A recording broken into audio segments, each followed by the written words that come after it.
शिरोधारा करताना जेव्हा ती धार तुम्ही सोडता डोक्यावरती, तर त्यावेळेस नेमकं काय घडतं शरीरामध्ये? जेव्हा ही धार सोडली जाते, ही आज्ञाचक्रावर सोडली जाते. So त्याच्या पाठी असते पिट्युटरी ग्लँड आणि हायपोथॅलॅमस असतो. आणि अॅमिग्डाला अशी एक बदामाच्या आकाराचा अवयव आपल्या ब्रेन मध्ये असतो की जो आपली भीती, आपली जी भीती आहे ना, तो कंट्रोल करत असतो.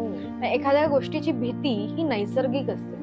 एखाद्या गाडीला बघून ती जवळ आली तर आपल्याला भीती वाटते की अरे ऍक्सिडेंट तर नाही होणार ना. ही भीती वाटणं ही गरजेची असते. जर तिला कळलंच नाही ब्रेनला की अरे हे काहीतरी वेगळं घडणार आहे, तर ती सावध नाही होणार. बॉडी वेळेवर सावध नाही होणार. मग त्यासाठी ही गोष्ट खूप महत्वाची असते. हा अवयव खूप महत्वाचा असतो. आणि जेव्हा ही धारा सोडतो आपण, तेव्हा आपली भीती कमी व्हायला, ह्या सगळ्याला ह्या पिट्युटरी ग्लँडला ऍक्टिव्हेट करण्यासाठी मदत होते.